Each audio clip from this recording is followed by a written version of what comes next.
Bom, pessoal, esse vídeo aqui é para deixar bem claro para vocês o que é a psicoterapia, qual o papel de um terapeuta, por que a psicologia atual ela é limitada para resolver as demandas do paciente, qual é a relação entre o pecado e as psicopatologias, e entender ainda por que a saúde mental está tão em alta. Bom, vamos tentar entender a fundo o que é a psicoterapia e o que um terapeuta faz. Né? Se a gente perguntar para qualquer pessoa, o que um terapeuta faz? O terapeuta cuida da saúde mental. Normalmente é isso que a gente ouve, né?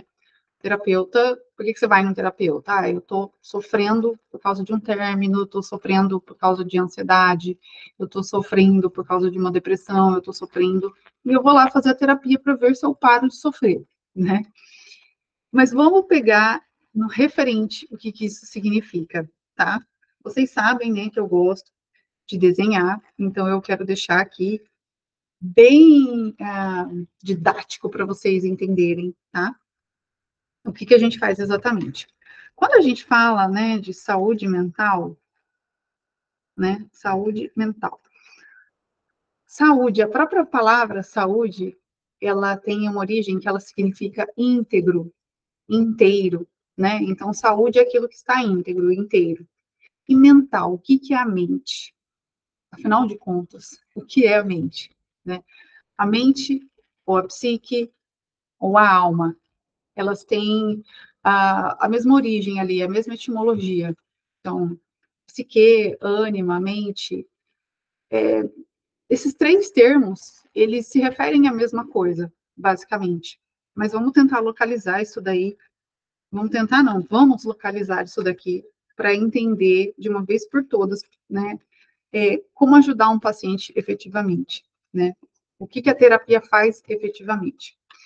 Bom, quando a gente fala, então, de saúde, a gente está pensando em um estado, digamos assim, um estado de perfeição, tá? A gente pode pensar da seguinte maneira. O ser humano é aquele que tem o espírito, é aquele que tem a psique, ou alma, e ele é aquele que tem o corpo, né? Aqui, psique, alma, mente aqui, tá? Aí vamos lá. Quando a gente olha para um tomate, como é que eu sei que um tomate está saudável? Né? Vamos usar só a palavra saúde aqui por enquanto. Tá? Saúde, íntegro, inteiro. Então, eu tenho aqui um tomate que está saudável, íntegro, inteiro.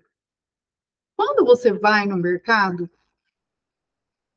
você quer levar para sua casa este tomate saudável. Agora, como é que você concluiu que aquele tomate é saudável e não aquele que está mais mole, não aquele que está mais pretinho, ou aquele que está mais verdinho? Como é que você concluiu? Foi você que inventou isso? Você falou, olha, tomates que não estejam mole, não estejam verde, não estejam cheirando ruim, são tomates saudáveis. Não foi você que inventou isso, né? A própria estrutura da realidade, ela te dá isso. Então, assim, um tomate saudável é um tomate que foi pensado daquela maneira, né? Ele tem ali as características dele, sei lá, vermelhinho, sem cheiro ruim, que não tá verde, papapá. Quando você vai no mercado, tem lá um tomate pequeno, tem um tomate podre, tem um tomate que tá meio murcho, tem um tomate. O que você faz? Né? Você quer escolher este tomate saudável para levar para sua casa. Quando você faz isso, quando você escolhe o tomate saudável para levar para sua casa, você está afirmando a seguinte coisa: existe um modelo de tomate ideal que não fui eu quem pensei, mas este modelo perfeito de tomate é o melhor para ser usado. É isso que você pensa. né? Por isso que você não leva qualquer tomate para sua casa, você quer levar o tomate perfeito, ideal, né? A mesma coisa a gente pode pensar no carro. Quando você leva o seu carro no mecânico, por que você leva o seu carro no mecânico? Existe um modelo aqui ideal, existe um modelo ideal de carros que funcionam, né? Sei lá, tem que estar ligado, tal circuito, papapá, existe um modelo ideal. Quando o seu carro está estragado, né? Digamos aqui, o estado atual, você quer levar, quando você vai no mecânico, é como se você dissesse para ele assim, olha, tire o meu carro do estado atual e leve o meu carro para o estado de perfeição. É isso que você está falando. Então, você quer ajustar o estado atual ao perfeito. É isso, né? Acho que vocês concordam comigo isso daqui. A mesma coisa, vocês sabem que eu estou aprendendo a mexer nisso daqui, né? Eu vou apagar. A mesma coisa em relação ao corpo, né? Então, assim, por que que você vai no médico, por exemplo? Por que que você vai no médico? Né? Você tem, digamos assim, o estado atual e o estado de perfeição aqui. Estado atual, estado de perfeição. Deixa eu deixar aqui bonitinho para vocês, para não ficar confuso. Estado de perfeição é a saúde, lembra? Vem de Saulus, se eu não me engano, Salus, alguma coisa assim. Saúde íntegro. O estado atual, é um estado que não está nesse estado de perfeição. Então, quando você vai no médico, você vai lá ver o seu pulmão, né? O seu pulmão, ele está num estado de doença, né? Que é uma desordem. Qualquer coisa fora do estado de perfeição vai ser uma doença, né? Que são as células cancerígenas? Elas saíram da ordem natural, né? Quando você corta, você consegue, a gente consegue muito bem olhar e ver um braço que está perfeito e um braço que está doente, machucado, que saiu do estado de perfeição. A gente consegue olhar isso. Quando você vai ao médico, você fala: olha, doutor, tire o meu braço, o meu pulmão, o meu coração do estado atual e leve ao estado de perfeição, porque existe na realidade um modelo perfeito de funcionamento do coração. Quando sai deste modelo perfeito de batimentos, dá taquicardia, ou para e morre, né? O meu tubo digestivo, quando sai desse estado perfeito de digestão, ele vai ter alguma úlcera, vai ter alguma coisa. A gente está o tempo inteiro. Você cortou, você quebrou o braço, você vai no médico para sair do estado atual de doença para ir para o estado de saúde ou estado de perfeição. Então, é isso que a gente está fazendo o tempo inteiro na nossa vida. Desde a hora que a gente escolhe um tomate até a hora que a gente leva o carro no mecânico ou até a hora que a gente vai no médico. E quando a gente fala dessa divisão aqui do ser humano, tá? Quando a gente fala dessa divisão aqui do ser humano, no corpo, vamos pôr aqui de novo um estado de saúde, que é o estado de Não, eu quero pôr o de perfeição depois. Bom, vamos colocar aqui de novo. Estado. Eu não vou colocar estragado, estado doente, vai. Estado doente para o estado de saúde íntegro, né? Quem que tira o seu corpo do estado doente e coloca o seu corpo num estado saudável? O médico, né? O médico, o cientista. Você vai lá, ele tira do seu estado doente e coloca no seu estado de perfeição, lembrando que quem deu este modelo perfeito de corpo foi o médico que inventou? Não, né? É a estrutura da realidade, é o Deus, né? Foi Deus que pensou. Então a gente age, olha, existe alguém que pensou no estado perfeito de corpo o meu corpo está fora deste estado perfeito, eu vou lá levar no médico, ver se ele me ajuda. Porque aqui a gente está falando do físico, né? Então, a medicina e a ciência lida com o físico. Quando a gente está falando de um estado doente, de um espírito, o que é um estado doente de um espírito? É um estado que se chama pecado. Pecado.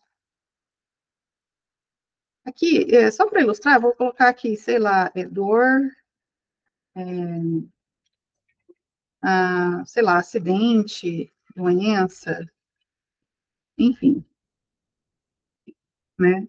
E aqui seria, digamos assim, sem dor, quando não está doendo nada, né? Tipo as minhas costas, estou doendo pra caramba. Então, ela com certeza está fora do estado de perfeição. Seria aqui uma coisa sem dor. Ah, o estado doente do espírito se chama pecado, tá? O estado de saúde do espírito se chama um estado de graça. Quem que leva, né, o nosso espírito do estado do pecado até o estado da graça? Quem que nos ajuda com isso? Né? Quem faz isso, quem nos dá a graça, é o Deus, né? Mas quem nos ajuda com isso, quem é o meio que Deus usou para que a gente receba a graça, é o sacerdote.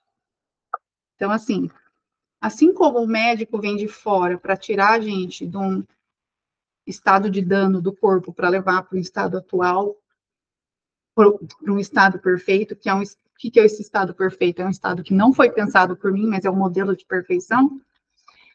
Um sacerdote, ele age como um médico ali, que vai atuar num espírito. Sem o médico, sem o sacerdote, eu não consigo receber o sacramento da comunhão, eu não consigo receber o batismo, eu não consigo receber o sacramento da confissão, eu não consigo receber a unção dos enfermos. Então, o sacerdote, ele é este ser responsável para nos ajudar a sair, que o nosso espírito saia do estado de doença, né, do pecado, o estado que está fora da perfeição, para o estado de perfeição, né? E aqui? E aqui, gente, na psique, na alma, na mente? Qual é a doença? Qual é a doença da alma? Aqui já fica bem claro, aqui se prestem muita atenção, aqui já fica bem claro que a mente é esse estado de transição. Assim, ó, anjo é só espírito. Pelo amor de Deus, já vamos, deixa eu deixar isso aqui bem claro. Ó, espírito, mundo das inteligências. Espírito é mundo das inteligências, tá? Inteligência e vontade. É isso que eu estou falando de mundo espiritual. Então, assim, o anjo não tem alma. O anjo tem só espírito, mundo espiritual, inteligência e vontade. O animal, ele não tem a alma espiritual, ele tem uma alma animal que, quando ele morreu, acabou. Tá? E esta mistura aqui no meio, esta mistura aqui é o que se chama alma, é o que a gente chama de mente, é a psique. Tá? Existe uma doença aqui na psique, e existem as manifestações dessa doença. As manifestações dessa doença, eu estou falando das manifestações. As manifestações dessa doença que se dá na alma são ansiedade, depressão, vício, toque, todas as psicopatologias aí que a gente está acostumado a ouvir, todas as neuroses. Então, as manifestações da doença da alma são as neuroses, tá? Então, as pessoas, né, os nossos pacientes, eles vão chegar com essas manifestações. Ah, eu tô viciado, eu tô triste, eu tô, sei lá, comendo todo mundo, né? Tô luxurioso, eu tô preguiçoso, eu tô desanimado. Então, essas são as manifestações, tá? Por anteposição, vamos pensar, então, qual é o estado de saúde de uma alma ou de uma psique? Vamos pensar, na verdade, assim, nas manifestações. Se as manifestações de uma mente doente são ansiedade, raiva, preguiça, luxúria, se essas são as manifestações, quais são as manifestações que se dão na alma de uma pessoa com a mente sã? Tudo o contrário. É uma pessoa que é casta, é uma pessoa que é virtuosa, é uma pessoa que ela é magnânime, é uma pessoa que ela é benevolente, é uma pessoa que ela é caridosa, é uma pessoa que ela é alegre, é uma pessoa que ela é serena, é uma pessoa que ela é tudo o contrário do que os nossos pacientes chegam. Aqui eu estou falando das manifestações. As manifestações de uma psique doente, eu já vou falar sobre isso melhor, para ficar bem claro. As manifestações de uma. Vou chamar de alma mesmo, tá? As manifestações de uma alma doente, e aqui são as manifestações de uma alma sã. Ora, vocês se lembram que eu tinha um modelo de tomate, um modelo de um carro, um modelo de um braço perfeito, né? Qual é o modelo de uma pessoa que manifesta isso aqui na alma dela? Quem é este modelo? Quem é este modelo? Né? É o Cristo. Então, assim, quem tem sanidade mental? O Cristo. Cristo é aquele tomate perfeito. O Cristo é o cérebro perfeito. O Cristo, ele é, né, aqui fazendo o paralelo, né? O tomate perfeito, né, está para os tomates podres, assim como a sanidade do Cristo está para as neuroses, tá? O pulmão ideal, o pulmão funcionando perfeitamente, o pulmão saudável, saúde, íntegro, lembra? Esse pulmão ideal está para o pulmão que está doente, assim como a mente de Cristo, que é a mente sã, está para todas as outras mentes que não estão sãs e que estão apresentando essas manifestações, tá? Então, aqui eu estou falando de manifestações. Então, precisamos aqui, quem é a pessoa que vai trazer a mente doente para a mente sã? Essa pessoa se chama terapeuta. Tá? É por isso, né, quando a gente fala da palavra psicoterapia, psique, alma, mente, terapia, restauração. Restauração da alma. Restauração da alma, a gente pode dizer que é trazer o estado de crenças, o estado de visão de mundo atual do paciente para o estado de visão de mundo do Cristo. Quem entra no meio? Quem é o médico que faz isso? Lembra? Ó, aqui é o médico que leva do estado de doença para o estado de saúde. Aqui é o sacerdote, intervém para que a pessoa receba a graça. O terapeuta é a pessoa que vai fazer esse trânsito aqui. Tá? Aí entra uma pergunta para a gente, né?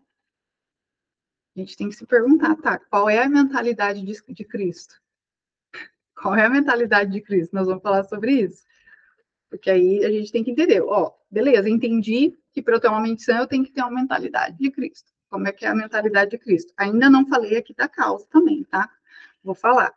Então, o terapeuta, o que que ele faz com o paciente? Ele vai ajustar a cosmovisão de mundo desse paciente para que ele tenha a mentalidade de Cristo. Como fazer isso é o que eu ensino na aula, acho que é 3 da formação, os fundamentos da psicoterapia. Elisa, como que eu mudo a cosmovisão de mundo de uma pessoa? Através da dialética, da analógica, do bom humor, do imaginário, da personalidade. É isso que eu ensino, tá? Lá na aula 3 da minha formação. Então, aqui o terapeuta, através ali da dialética, analógica, imaginário, personalidade, vai conseguir fazer esse transporte aqui. Qual é a mentalidade de Cristo? Qual é a mentalidade de Cristo? O Cristo é aquele que vê a verdade. Então, qual é a mentalidade de Cristo? O Cristo é aquele que vê a verdade. Como assim a verdade? Como assim a verdade? Me explica. Explicarei. Olha, a verdade, vocês sabem aquele joguinho que a gente tem uns quadradinhos amarelo, azul, vermelho, a gente fica mexendo, mexendo, mexendo, até acertar todas as cores? Ou então, aqueles joguinhos de criança também, acho que é de criança, que você fica mexendo até você encaixar, até que se encaixa. A verdade é quando dá esse match, esse encaixe entre a coisa e o meu intelecto. Quando o meu intelecto capta a coisa, encaixou, putz, isso aí é a verdade. Tá? Isso aí é a verdade, e é isso que o Cristo vê. Tá? E aí, aqui a gente começa a entrar no negócio da causa. Lembra que eu falei que tudo isso aqui era manifestação? Eu ainda não falei qual que é a causa dessas manifestações. Vou falar sobre isso agora. A causa das manifestações, a causa das manifestações de doença da alma, ou seja, a causa das neuroses, é o medo. Para você adentrar nisso aqui, assista o outro vídeo que eu fiz, a causa de todo sofrimento humano, tá? Então, a causa de todas essas manifestações aqui nesse centro, aqui nessa bola bem azul, tá? Está o medo. E lembra, aqui é a minha mentalidade de medo. Então, aqui, qual que é a minha mentalidade aqui? Do medo. E a mentalidade cristã? É a mentalidade do Cristo que vê a verdade. Quando eu saio da mentalidade do medo e vou para a mentalidade cristã, eu dou esse match, eu vejo a verdade como Cristo vê. E o que é a verdade? Qual é a principal verdade, assim, que faz a pessoa se curar? Né? Qual que é essa verdade? Ver a verdade. Que a realidade é boa, que eu sou amado, tá? É isso aqui. Isso aqui é a sanidade mental, tá? Aí quando você vê isso, quando você quando você vê como Cristo vê, e vê a verdade, e vê que a realidade é boa, e vê que você é amado, você começa a querer amar de volta. E aí, por querer amar de volta, você começa a se tornar casto, virtuoso, magnânime, alegre, paciente, caridoso. Entende? Agora, por que é que a gente fala aqui, ó. Eu falei que o terapeuta age aqui. Então, vamos lá, vamos fazer o resuminho? Tá. o terapeuta é o que age na alma, vamos dizer assim. Já já eu vou explicar isso aqui melhor ainda, tá? O terapeuta, ele vai agir ali, o que o terapeuta tem que fazer? Ele tem que mudar a cosmovisão de mundo daquela pessoa, fazendo aquela pessoa sair de um estado de mente atual, que é causado pelo medo, para um estado de mente cristã, que é uma mente que consegue olhar a verdade e consegue ver que a realidade é boa e que ele é amado e que por isso quer dar o amor de volta. E esta é a cura. Esta é a cura. Porque quando a gente vê a verdade, o que vê a verdade? O que faz com que uma pessoa veja a verdade? É a inteligência e a vontade. Mas lembra que a inteligência e a vontade, elas estão, deixa eu colocar aqui, ó. A inteligência e a vontade, elas estão no mundo do espírito. Inteligência e vontade, está aqui. O terapeuta, vamos lá, ó, a pessoa, ela precisa usar a inteligência e a vontade para ver a verdade, ver que a realidade é boa, tá? Mas, Thelisa, então o terapeuta não atua na inteligência e na vontade? Indiretamente. Porque com esses recursos aqui, com a dialética analógica, com o imaginário ali, com a personalidade, ele vai cutucar. O terapeuta, ele dá um cutucão, porque quem tem o poder de mexer na nossa inteligência, na nossa vontade, é só Deus. E quando ele quer. E quando ele não quer, também ele não mexe. Né? E aí a gente fica aí meio burro, meio sem vontade mesmo. Né? Se a gente não pedir, se a gente não der um jeito. Mas o terapeuta, o objeto de atuação de um terapeuta é esse meio aqui, né? Através da imaginação.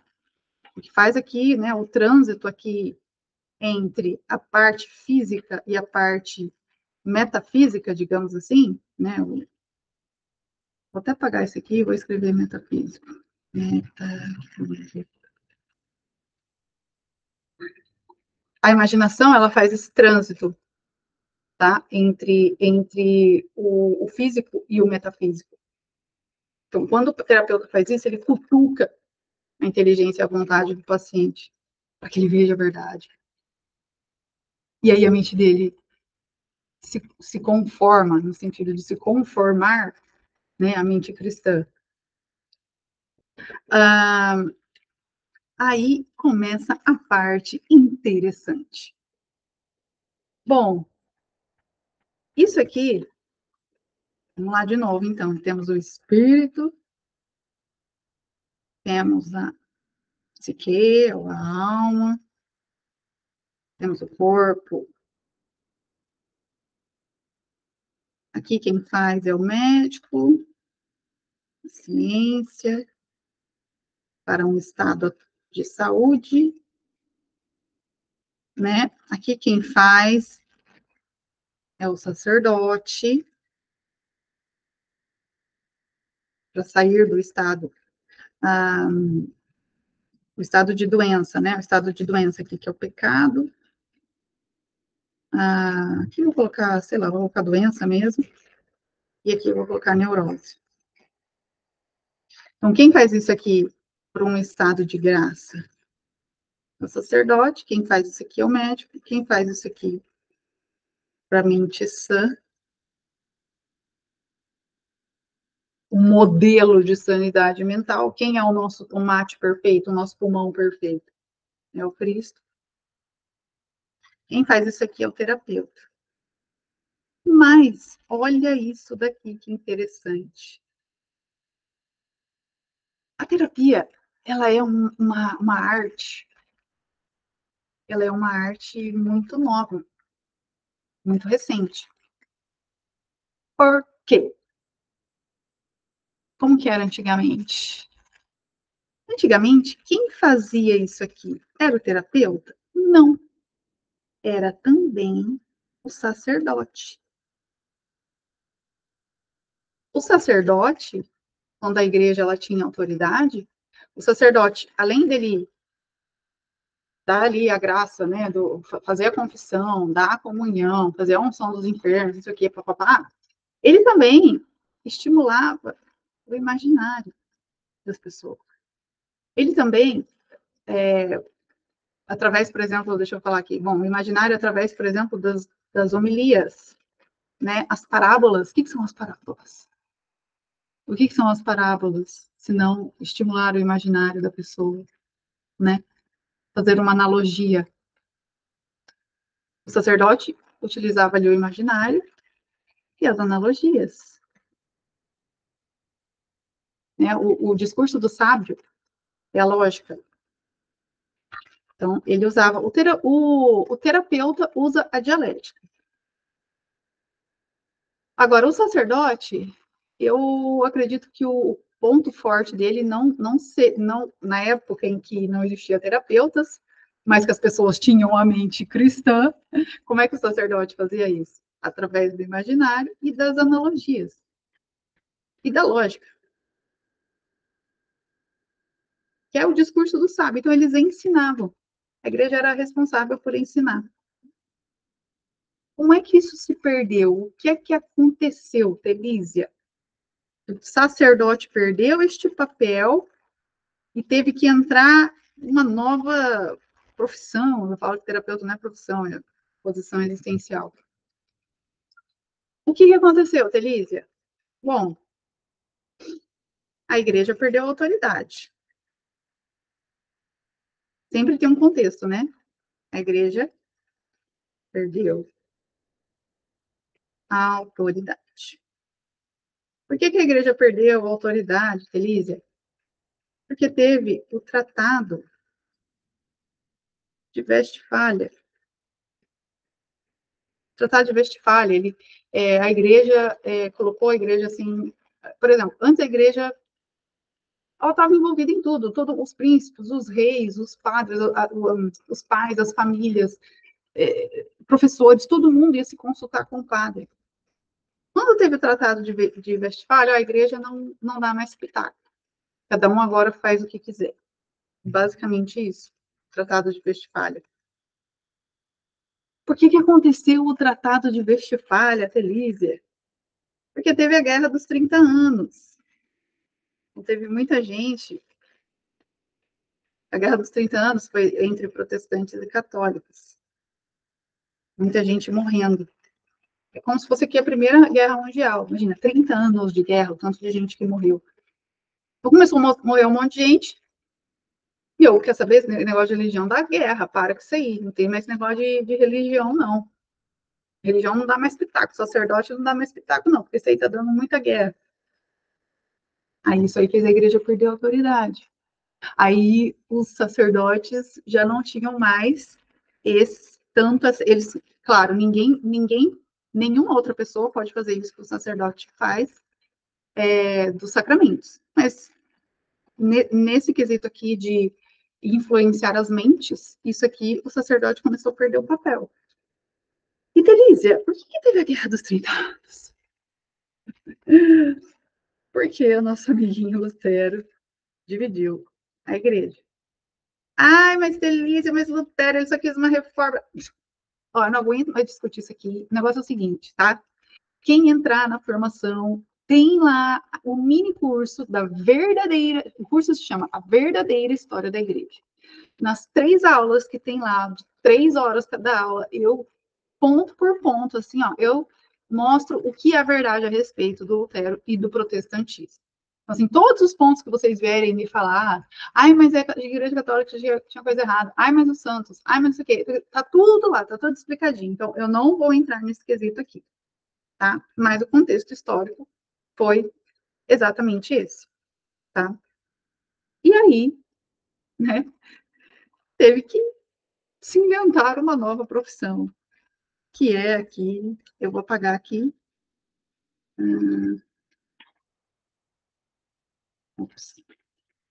Então, aqui, antes, o que era sacerdote também fazia isso, morreu, não faz mais, não conseguiu mais, teve que entrar alguém para fazer isso.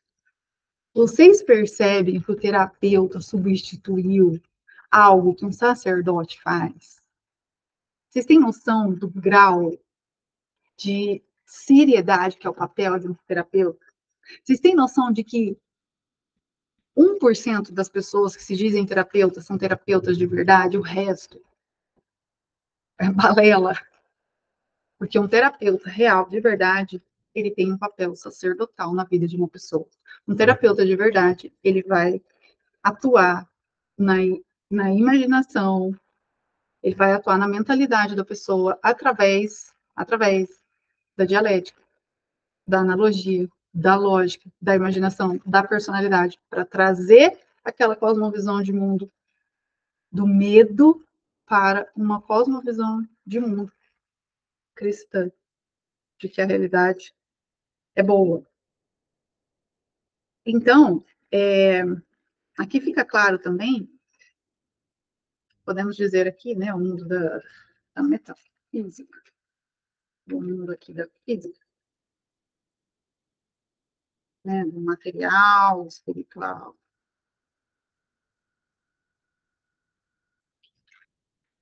O terapeuta, ele atua aqui, ó, neste meio, nesta transição, tá? Aqui mora, né, a, a, a função, assim, do terapeuta. E a saúde mental aqui, né, quem é uma pessoa, né, que, digamos, que tem saúde mental, que é o próprio Cristo, ele também é aquele,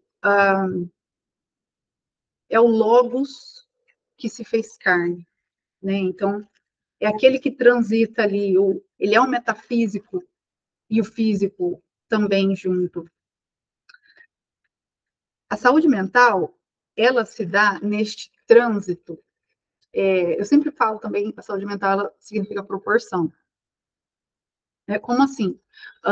Uma pessoa, por exemplo, né, a gente na cidade aqui, na cidade. Então, se eu estou aqui andando na minha calçada, eu olho para cima, eu vejo, né, um prédio grande, eu falo, gente, como que eu vou chegar lá do outro lado? Eu nem sei o que tem lá do outro lado, né? Como é que eu vou fazer? O que tem depois desse prédio? O que tem depois? Está tudo tão grande, esses prédios gigantescos aqui na Faria Lima, uns prédios enormes. Meu Deus, né? Eu me sinto tão pequena. Gente, parece que dá medo mesmo. Nossa, eu vou tentar cruzar minha perna, eu fico com medo, porque a vez passada eu fui descruzar e eu travei minha coluna. Ai, ai. E aí, eu vejo aqueles prédios grandões, grandões, eu me sinto tão pequenininho, né? E se eu pego um avião e começo a subir, eu começo a ter uma certa proporção em relação aos prédios, eu falo assim, nossa, aquele prédio ele não me impediria tanto assim de conhecer a cidade, porque ali atrás tem um jardim, tem um parque, tem uns restaurantes, né? Na minha cabeça ele era o fim da cidade, né? E eu poderia ter ido muito mais além. Só que quando a gente sobe muito também, o que que acontece? A gente perde o detalhe da flor, né? Perde o detalhe, sei lá, de uma comida, perde o detalhe do sorriso das pessoas, de uma criança. Então, a saúde mental, ela está nesse trânsito entre o sensível e o inteligível, o universal e o particular. Não é nem ficar preso aqui, né? E nem ficar preso só aqui embaixo também. É saber fazer esse trânsito e dar as proporções, né? E isso a gente pode chamar de analogia. Isso é o que a gente chama de analogia. Isso aqui eu explico também detalhadamente dentro da formação. Não dá para eu explicar aqui, né? Até porque o tempo também não daria, ficaria muito grande essa aula. Bom, isso aqui deu para entender, né, gente? Eu acho que vocês conseguiram entender aqui qual é o papel, a seriedade, né, de um terapeuta.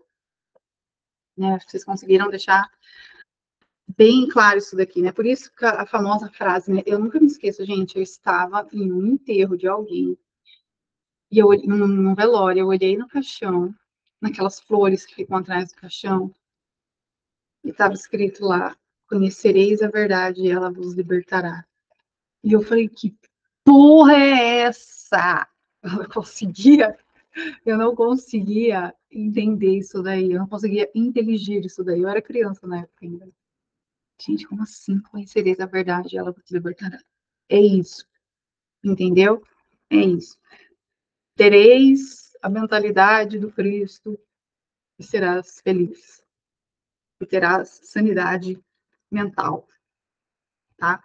Então, quando a gente olha hoje, por que a saúde mental está em alta? Porque, né, não é normal num país, numa sociedade, que as principais referências sejam terapeutas, psiquiatras, pessoas da saúde mental são as referências do nosso tempo, né?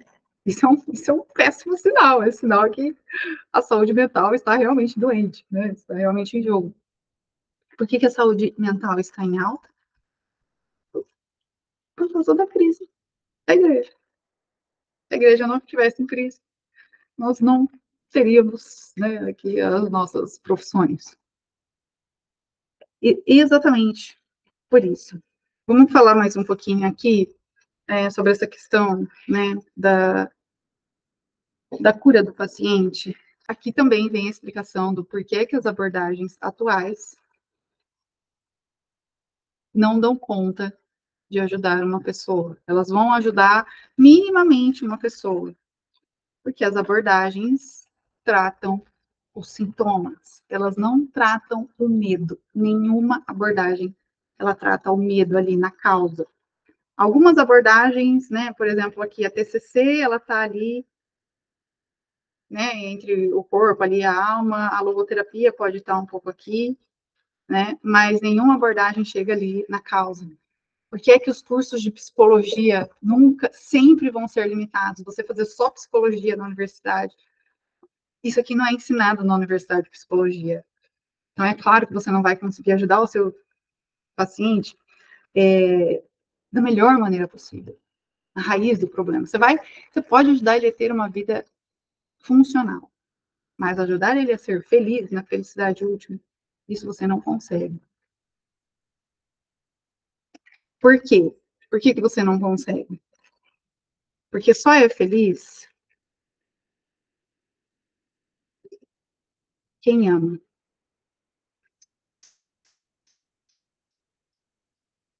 Por quê? Porque quem ama cumpre a sua finalidade. E como que você vai amar? Presta atenção nisso daqui. Só é feliz quem ama.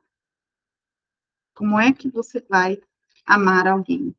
Lembra que eu falei que isso aqui, gente, eu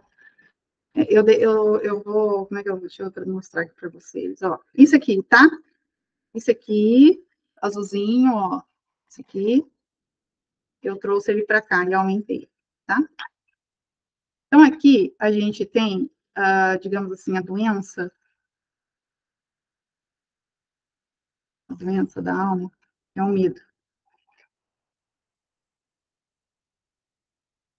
Só que o medo, ele é causado por uma coisa que se chama impotência. Impotência, assim, meu Deus, perante a isso eu não posso fazer nada. Eu me sinto impotente. Eu não posso fazer nada. Meu filho morreu, eu não posso fazer nada. Fui traída, eu não posso fazer nada. Estou com câncer, não posso fazer nada no sentido de reverter a situação, voltar para o passado, mudar tal coisa. Não posso fazer nada. Posso fazer um tratamento, posso perdoar, tudo bem.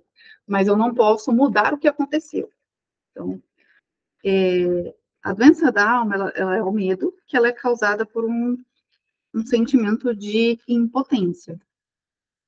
O medo, como eu falei naquele vídeo do sofrimento, quem não viu o vídeo, é uma incerteza do amor. Então, eu posso traduzir por um não sou amado. Por contraposição, o remédio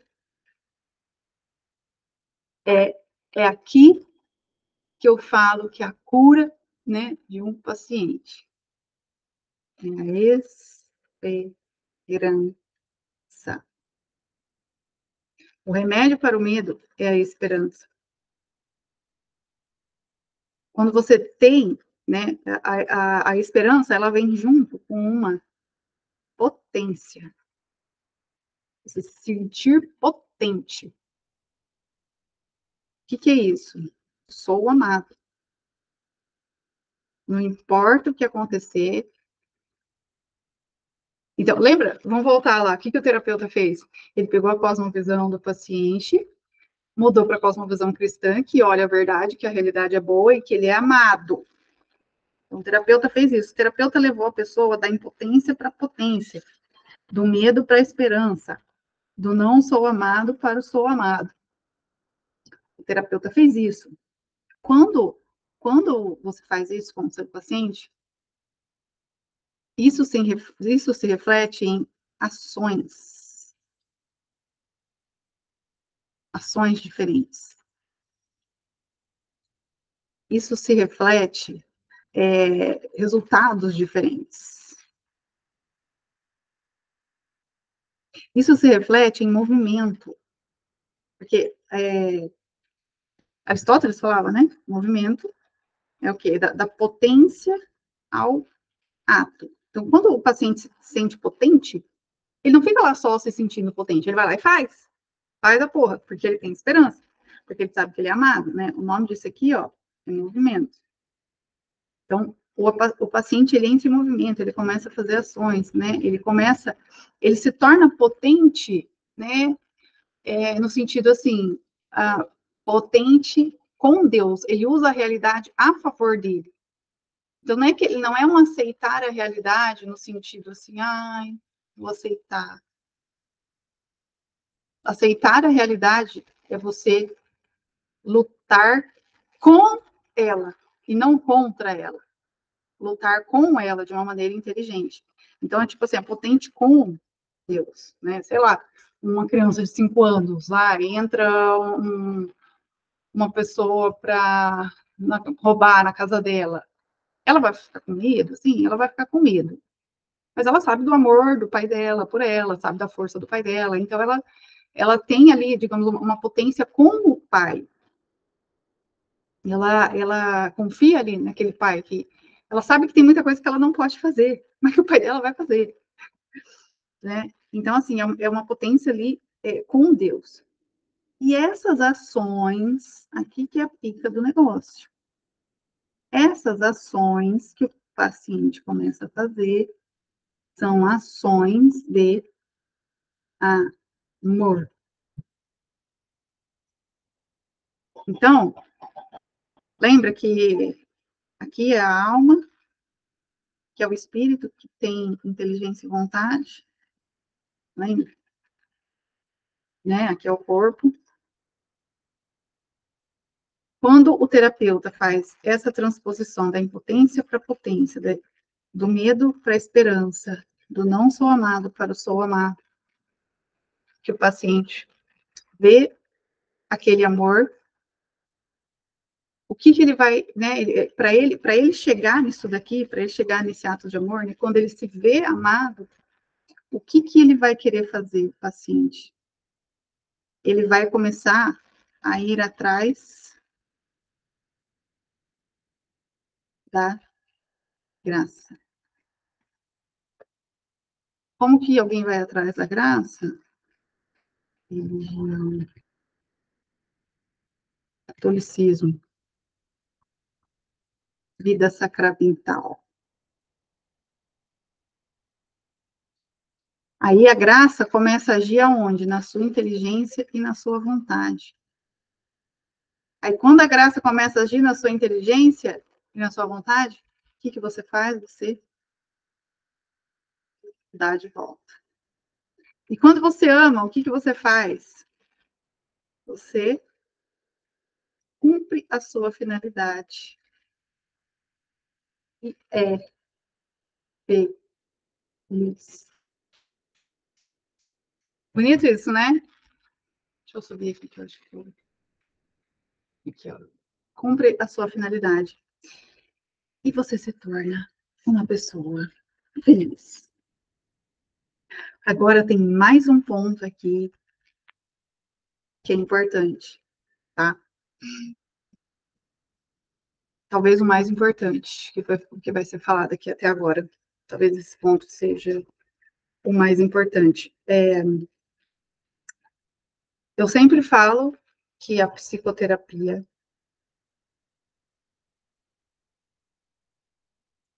não é psicoterapia, mas é egoterapia. Por quê? Porque a maneira que o paciente conta a história dele, né? O terapeuta, lembra que ele não age na inteligência, na vontade, ele age ali no imaginário para dar um cutucão.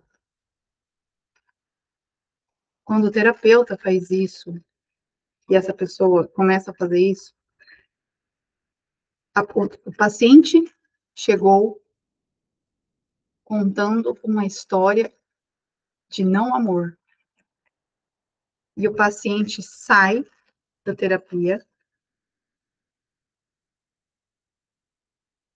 contando uma história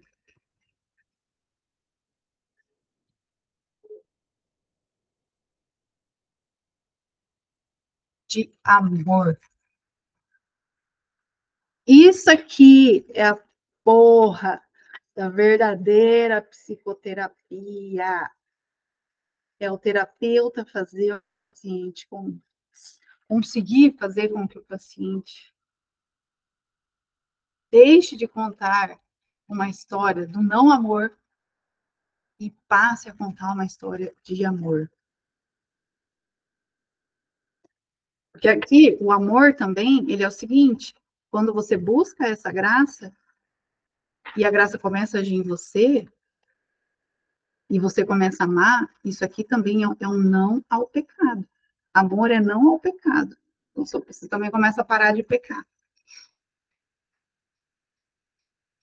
O não amor é o pecado, né? Então, ó, isso aqui, ó, é a verdadeira terapia. Porra, isso aqui é do caralho. Isso aqui é do caralho. Entendeu? Agora, né? Você pode tentar fazer isso sozinho com o seu paciente, ou você pode aprender comigo com maestria, com excelência, com rapidez, em 2, 3, 4 consultas, como fazer isso com o seu paciente. Lembrando que a minha formação em psicoterapia não é só isso que eu ensino, é formação em psicoterapia e negócios da saúde mental. Porque o meu inimigo não é só a má formação dos terapeutas, mas é também a má remuneração dos bons terapeutas. Eu quero que bons terapeutas fiquem milionários, tá? Se você quer a minha ajuda para isso, tem um formulário aqui. Você pode preencher esse formulário, tá? Os candidatos são escolhidos. Então, você pode passar por uma qualificação e tentar uma das vagas. Ok, gente, eu tenho certeza que a vida de vocês não vai ser mais a mesma depois desse vídeo. É isso então, pessoal. Até o próximo vídeo.